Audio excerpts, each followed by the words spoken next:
So we have a case study here. I'm going to put it over. I'll put it on the screen. I tried to send this to you, and I couldn't get there. So let's see here. This one's easy. Do a Google search. The soft matzah thing. The soft matzah issue is something interesting. Can you bring up the issue of perhaps we shouldn't be eating soft matzah in Passover? Can you find me a halacha sefer from before the 21st century that discusses even such a thing, that has a havamina? No, of course, it doesn't exist, right? That's why you have easy posting, like Rav Schechter said. Yes, can I eat soft matzahs kosher for Pesach? And he just dismissed the question, like, yeah, it's matzah. What's the shaila? The Mishnah itself describes menachos that are soft. There's four different ways to make menachos into bread, right? And one way to make it into like a porridge. And we saw that those ways are all soft. None of them are crackers, right? You have to be able to rip the resulting bread. So, well, without it being string, of course. Yeah, in the base of Mikdash, the Kohanim knew how to bake menachos. So, and the lechem apanim were menach. Where's the type of menach? Also, there's a soft type of bread, a thick, soft bread. So it's really easy to make soft matzah. So we're only familiar with this. So this is the type of thing that you were not going to find it, but thank God we have Harav Google. And you look just in Hebrew for this issue, and what are you going to find? Older literature implicitly permits matzahs or assumes that it can be kosher. Like we said, the Ramah himself says, what's the Ramah's minhag of how to make matzah? What does he say? Our minhag is to make rikikin. And what does rikikin mean throughout the Rishonim?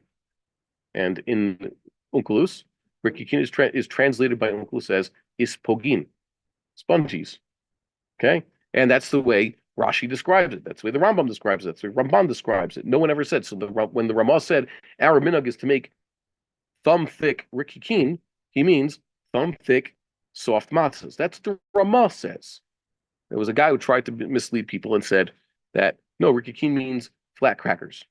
Shkoyach, but that's not what it meant. You're just changing the word. As a matter of fact, I don't know if a native Hebrew word for such a thing. You know why? I know there's no native Hebrew word for ultra-thin, brittle bread. You know why? Because they have that now in this country, and they had to create a word for it. So you know what the word they used for it is? Kraker, right? Why couldn't they just use a native Hebrew word or something, Arabic, something? Or rikikin, because it's not. Okay? So there you go. That should be a good enough proof. By the way, you do a Google search, you get a cornucopia of modern day rabbis who use the usual fallacious arguments to prohibit it. Why do they say, why can't you eat? Let's go through our list of fallacious arguments, okay, to prohibit soft matzah. Muntz's fallacy. It's like, how do you know it's not chametz? The only way you can know your matzah is fully cooked is if you totally desiccate it, make it completely dried out, because any moisture left in the bread might still be the strings. I've heard that argument. That can't be, because it was there for an amount of time. We made pancake matzah on Chol Moed when the guys came. A very blila raka type of thing. We poured it into the matzah pan, and it, to dry that thing out it was still like moist inside, but it was also hot to the touch. Like I touched it and burnt myself. It was really more than yatsu lettuce. So that thing was obviously fully cooked, but it was still quite soft. It didn't come out that good. It's better to just bake matzah the usual way.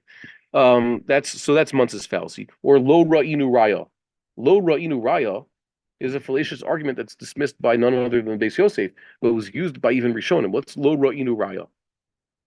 Lo ra'inu raya is mentioned in Yoredea, right at the beginning, in Hilchos Shchita. What is lo ra'inu raya? I never saw it. It must be usher. Okay, we've never seen it. The Rambam holds that, technically speaking, ritual slaughter, shchita, can be done by a woman, let's say. There are those who said it must be women should not be slaughtering anything, even chickens. Why? Has anybody ever seen a woman shech before? It must be there's something usher about it. But we know that barely any men slaughtered, let alone women. Most women were illiterate. That's just the way it was. It doesn't mean that it's forbidden for a woman to do so, but that was the lo ra'inu raya. In many other cases, we don't do this. It must be its usher. We don't go to Temple Mount. It must be its usher. We didn't live in Eretz Yisrael for 1,700 years. It must be there's something prohibiting. This is what Dr. England says. You can have things that the Torah commands specifically. It say you need to do this, or your national survival depends on doing this. But because we haven't done it for a while, people are going to create quasi halachic explanations or justifications for why we don't do this. That's lo ra'inu raya, or dissimilis ergo malis, which is Latin for different, therefore bad. That it's different. Else, most of our matzahs are crackers, and as soft matzahs, there must be something wrong with it because that's not how we do it. These are three of the types of arguments you're going to find there, or even worse, like that's what Sfardim do, and we're not Sfardim, therefore we should do like we do. Finding differences, cultural differences between different groups of Jews, and then declaring that those differences are actually matters of strict halacha and need to be maintained at all costs. So those are the usual arguments. So we're not going to open up a halacha book right now and say, actually discuss this issue. It's a non-issue, the soft matzah thing, and it's propped up by all sorts of bad arguments.